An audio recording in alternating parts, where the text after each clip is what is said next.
ஆமாம், இதுக்கு முன்னாடி நம்ம ஒரு வாழ்க்கை வாழ்ந்தோம். சபையை நமக்கு சொல்லி தந்தது என்ன தெரியுமா? நீ அவரை எவ்வளோ அன்பு கூறுறியோ அந்த அளவுக்கு நீ நல்லா இருப்ப. புரியுதுங்க? அப்படிதானே வாழ்ந்தோம், அப்படிதானே சொல்லி தந்தாங்க. நீ ஏசப்பா ரொம்ப நேசிக்கணும், ஏசப்பா ரொம்ப நேசிச்சா ஏசப்பா உன்னை ஆசீர்வதிப்பாரு, நீ நல்லா இருப்ப அப்படின்னு சொல்லி தந்தாங்க. ஆனால் தப்பு. ஆமேன். எனக்கு அன்பானவர்களே, ஆமேன். கிருபையின் சத்தியம் எதுவென்றால், ஆமேன், அவர் நம் மீது அன்பாகவே இருக்கிறார். அதனால நாம் ஆசீர்வதிக்கப்படுகிறோம். இதன் மேல நம்பிக்கை வைக்கணும். ஆமேன், ஆமேன்.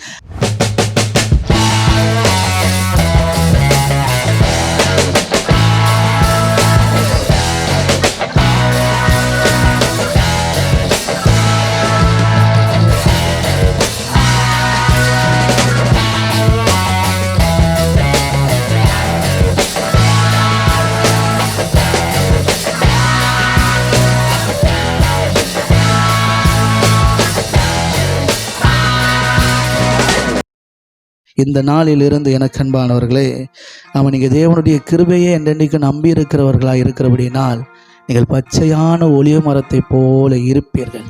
ஆமேன். செழிப்பாக இருப்பீர்கள், ஆசீர்வாதமாக இருப்பீர்கள். ஆமேன், ஆமேன். செழிப்பு என்றால் என்ன? செழிப்பு என்றால் செழிப்பு. கர்த்தரை நம்புகிறவனோ செழிப்பான். அவ்வளோதான்.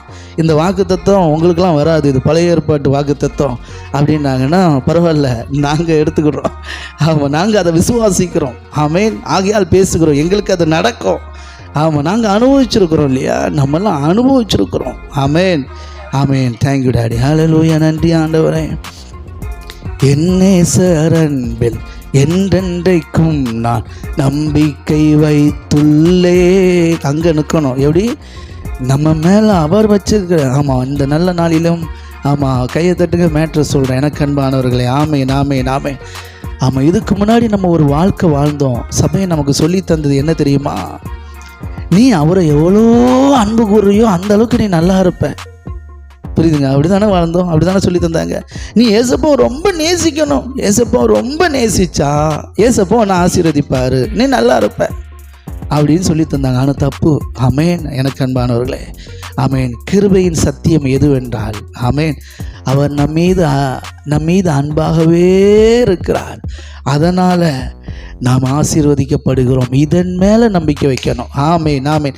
அவர் என் மீது அன்பாகவே இருக்கிறபடினால் எனக்கு இந்த காரியம் நடந்தது, எனக்கு இந்த நன்மை நடந்தது, என்னுடைய வியாதி நீங்கியது, என்னுடைய வறுமை நீங்கியது, என்னுடைய கஷ்டம் நீங்கியது, என்னுடைய பிரச்சனைகள் நீங்கியது. நான் அவருக்கென்று நல்ல ஜீவனுள்ள சாட்சியாக இருக்கிறேன். ஆமேன். இந்த உலகத்து ஓத்திரவங்கள் என்னை சேதப்படுத்தாதபடிக்கு அவர் எனக்கு ஜெயத்தை தந்தார். ஆமாம், நிறைய பேருடைய பிரசங்கம் இந்த உலகத்தில் ஊத்திரம் உண்டு அப்படின்ட்டு கிடையாது. அதோடு நிப்பாட்டிடக்கூடாது. அதுக்கு அடுத்த வசனம், ஆமேன், அவங்களுக்கு தமிழ் ஒழுங்காக தெரியாது. ஆமேன். உலகத்தில் உபத்திரம் உண்டு ஆனாலும் சொல்லிட்டாலே உபத்திரம்லாம் மேற்றே கிடையாதுன்னு அர்த்தம். புரியுதுங்களா? இதுக்கு பிறகு உள்ள வார்த்தை தான் இருக்கு முக்கியம். அந்த வார்த்தை, நான் உலகத்தை ஜெயித்தேன் என்று சொன்னார். ஆமேன், ஆமேன், ஆமேன், ஆமேன். தேவனுடைய பிள்ளைகளாய் பிறந்திருக்கிற, மறுபடி பிறந்திருக்கிற, தேவனுடைய கிருபையில் வாழுகிற நீங்கள் தான் உலகத்தை ஜெயிப்பீர்கள். நீங்கள் கிருபையில் வாழ்றீங்க, நீங்கள் கிரியையில் வாழல, கிருபையில் வாழ்றீங்க. அவருடைய அன்பை நம்பி வாழ்றீங்க. அசால்ட்டாக இருப்பீங்க. பிசாசு உங்களை வஞ்சித்திர முடியாது. நீங்கள் உலகத்தை ஜெயிப்பீர்கள். ஆமேன், ஆமேன், ஆமேன். இந்த உலகத்தானுக்கு எதெல்லாம் இருக்கோ அது உங்களுக்கு இருக்காது. ஆமேன். நிறைய பிரசங்கம் நீங்கள் கேட்டிருப்பீங்க. இதிலே நீங்கள் கரெக்டாக புரிஞ்சுக்கணும். இந்த உலகத்தான்ட்டு எதெல்லாம் இருக்குதோ அதெல்லாம் நம்மக்கிட்ட இருக்கக்கூடாது. நல்லா கவனிச்சுக்கோங்க. ஆமாம், அந்த வழிக்கே வருவோம். அந்த உலக வாழ்க்கையை வாழக்கூடாது. உலகத்தான்ட்டு எது இருக்குதோ அது நம்மகிட்ட இருக்கக்கூடாது. அதுதான் ஒரிஜினல் கிறிஸ்தவ வாழ்க்கை அப்படின்னு நிறைய பேர் பேசுவாங்க. இந்த உலகத்தாட்ட காரு, பங்களா, சொத்து கித்துலாம் இருக்குது, நம்மகிட்ட அது இருக்கக்கூடாது அப்படின்னாங்க. ரைட்டு, சரி சார், ஓகே, உங்கள் வார்த்தையின்படியே வரோம். சரிங்களா? ஆமேன். ஆமாம், யாருக்கோ ஒரு பதில் சொல்கிறாரு, இது தேவையான்னு நினச்சிடாங்க. நான் உங்ககிட்ட தான் இந்த தெளிவை பேசுகிறேன். அதே நேரத்தில் கேட்குறவங்களும் கேட்டுக்கிடட்டும். ஆமேன். ஆமாம், நீங்கள் என்னைக்கா ஒன்றா அந்த மாதிரி செய்திகளை கேட்கும்போது தெளிவடைஞ்சிருவீங்க. எனக்கு அன்பானவர்கள், உலகத்தான்ட்ட இருக்கிறது நம்மக்கிட்ட இருக்கக்கூடாது என்றால், உலகத்தான்ட்ட வியாதி இருக்கு, நம்மக்கிட்ட இருக்கக்கூடாது. கரெக்டாக? அதை ஒத்துக்கணும் இல்லையா? அவன்கிட்ட காசு இருக்குது, நம்மகிட்ட காசு இருக்கக்கூடாதான். அவன்கிட்ட கார் இருக்குது, நம்மகிட்ட கார் இருக்கக்கூடாதான். சரி, போட்டு உங்கள் ரூட்லேயே வருவோம். உலகத்தான்ட்ட நோய் இருக்குது, உலகத்தான்ட்ட என்ன இருக்குது? வறுமை இருக்குது, உலகத்தான எல்லாரும் பணக்காரனா இல்லை, வறுமையில் இருக்கான். உலகத்தான்ட்ட நிம்மதி கிடையாது. உலகத்தான் கஷ்டத்தில் இருக்கிறான், கண்ணீரில் இருக்கிறான். அப்போ எதுவுமே நம்மக்கிட்ட இருக்கக்கூடாது இல்லையா? ஆமாம்.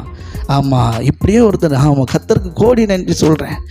ஒருத்தருக்கு இப்படி தான் ஒரு பாஸ்டர் உபதேசம் பண்ணி யூடியூப்பில் வீடியோவாக போடுவார். அவர் பார்த்தீங்கன்னா, நாம் இந்த உலகத்தாராக வாழக்கூடாது. நீங்கள் அதுக்கு எந்த வசனம் தெரியுமா? நம்ம ரீசெண்டாக பார்த்தோம்ல அந்த வசனம். எந்த வசனம்? நீங்கள் இந்த உலகத்துக்கு ஒத்த வேஷம் தெரியாமல் அப்படிங்கிற வசனம். சரிங்களா? அப்போ உலகத்துக்கு ஒத்த வேஷம் தரிக்கக்கூடாது. ரைட்டு, நாங்கள் ஒத்துக்கிறோம், உலகத்துக்கு ஒத்த வேஷம் தரிக்கலை. சரி, இந்த உலகத்தான போல் வாழக்கூடாது. பணம், காசு, பேர், புகழ்னு அவன் ஆசைப்படுவான். நம்மக்கிட்ட அதெல்லாம் இருக்கக்கூடாது. ரைட்டு, இந்த உலகத்தான்ட்ட வியாதி இருக்குது. அப்போ என்கிட்ட வியாதி இருக்கக்கூடாது. ஒத்துக்கிறீங்களா? நான் பணம் காசெல்லாம் நாங்கள் விரும்புகிறதே இல்லையே, அதுவாக வரும். அப்படியே தேவனுடைய ராஜ்யத்துக்கும் ஏழைகளுக்கும் கொடுத்துட்டு நாங்கள் நல்லா தான் சார் வாழ்ந்துட்டுருக்குறோம். நாங்கள் கரெக்டாக போயிட்டுருக்குறோம். கையை தட்டி ஆமே.